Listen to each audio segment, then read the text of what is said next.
This video is the continuation of the last video.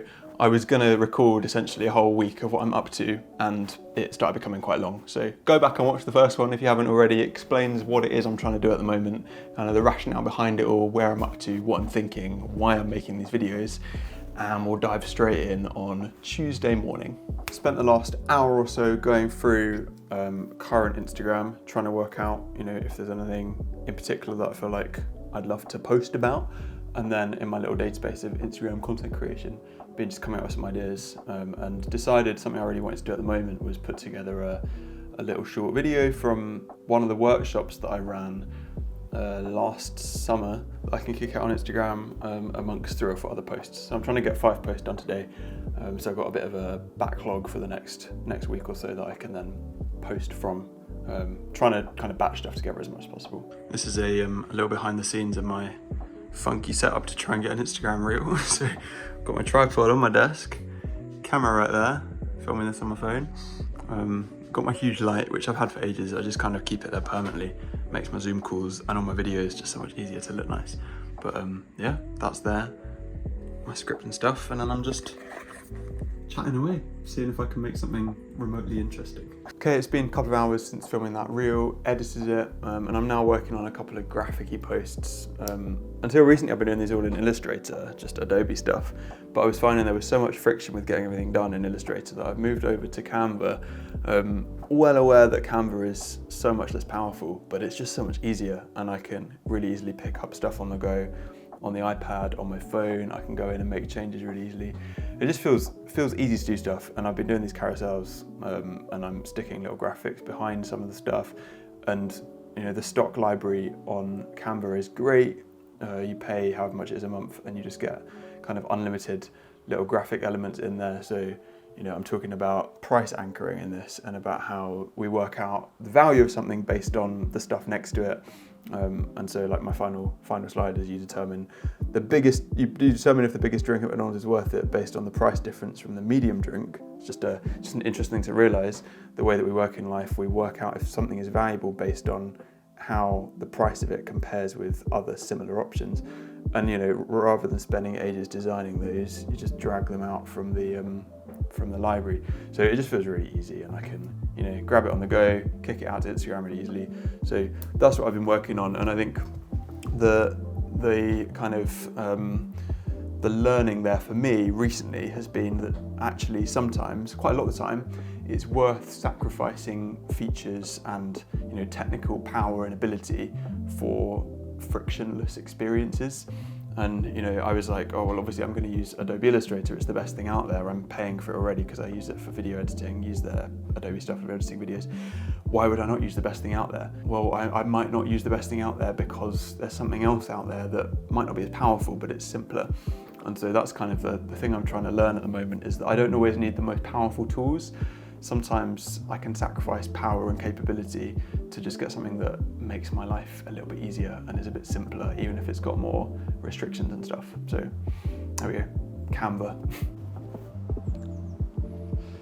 We've got a 2-month-old baby, so my days at the moment usually start with coming down, hanging out with him in the morning just so that Nia can get a little bit more sleep. So did that this morning, read a bit of my latest book on my Kindle. And then I'm trying each day, just before I really get on with the day, just to get outside, spend a bit of time wandering around. There's a park just across from our house, just getting a bit of fresh air before I get going with the day.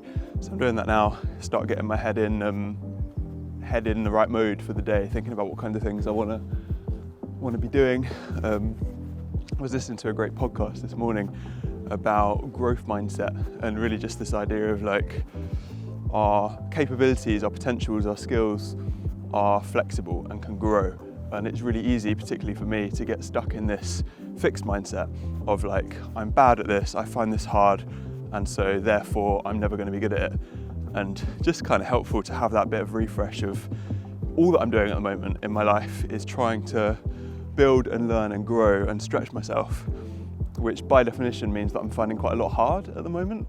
And it's easy for someone like me to feel like I'm finding it hard, therefore maybe I'm doing something wrong. But actually, this whole idea of like, when you find it hard, it means you hit a point of potential growth. And so I'm trying to press into that a little bit more and see what I can become. I had a request come in from an old client who I worked with back in 2016, 2017. She basically wanted me to go back and do a bit of editing from some stuff that we filmed like 6-7 years ago. So I spent a good chunk of today going through all my old hard drives from years back, trying to dig out all the footage that I needed. And then after that, my mate Josh came around, who's running a video production company, spent the afternoon chatting business and then working together from my office in the afternoon. It's Thursday morning. Judah just slept through the whole night for the first time ever, which is cool. We put him to bed at like 10:30 and then he woke us up at about 7 and we were just really confused. Normally we wake up 2 or 3 times throughout the night. But yeah, he's just done his first ever night. So hopefully that'll carry on. Working on a couple of bits this morning. I managed to get out an article yesterday while Josh was here working. I wrote an article, got that out there. I'm trying to do one of those a week, just as a slightly longer form way of me sharing things that I'm learning and going through. So got that out on Medium and LinkedIn. Working on a couple of bits this morning, trying to get through a book that's got a lot of content in that I'm hoping to then use to pad out a free workshop that I'm going to be delivering soon.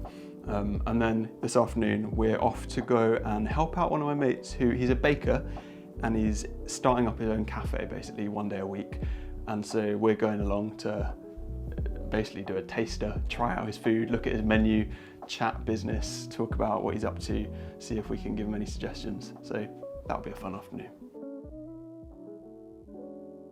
Going down to Sam's cafe was really cool. He had a real passion for baking and he started getting into it a few years ago, set himself up his own little bakery business, and it's been doing so well that he's now at the point where he's wanting to start trying something a bit different. And so at a local church, he's running a cafe 1 day a week and basically got 10-15 of us down there to sample his menu and just give some feedback, which is really good fun. So I really enjoy that, and it's always good helping out friends with their different business journeys.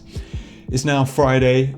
I've been working from home all morning, trying to get a whole load of things done. The key thing I've really been working on has been trying to map out a little bit more of the structure of the kind of 2-month program that I'm eventually wanting to be running. So I've been trying to piece together exactly what I think I should cover, what sort of elements will be useful for clients. So my hope is that it can be an 8-week journey that clients can come on with me, and through those 8 weeks they pick up a whole load of theoretical but also practical, really tangible skills and application of those skills that they can then use to communicate their business value with their audience and reach the right people way better, and ultimately turn their idea into something that has a whole load more impact. So I've been trying to work through a bunch of that, and it's been quite fun because the whole thing that I'm teaching to other people, I'm getting to apply to myself first and really practice it, try it out, see how well it works. That's been Friday, and I think now I'm just going to do a few little bitty things. I've pretty much finished this book now. I've just got about 15-20 minutes left. So I'm going to try and get that done so that then next week I can go through it and pull out all of my highlights from the book and rejig them into some extra content that I can use to pad out some of the workshop content that I've been working on this week. I've just finished my book. I spent the last few weeks reading that, but I've got so much more done this week just because I've been trying to be a bit more intentional about what I'm doing with my time, what I'm taking in, what I'm outputting, all that kind of stuff. And actually doing this little video has been really helpful for me. So even if no one finds this interesting, this has been really helpful for me. Just the intentionality of stopping and trying to document what I'm doing has enabled me to be so much more focused and get so much more done than normal. So it's just turned 5 p.m, Friday evening. Gonna have a chilled evening with my family, nice little weekend off, and then get back to it on Monday. So thanks for watching. Hope you found this interesting or useful or something if you watched it to the end, and I'll be back again hopefully next week with the next video.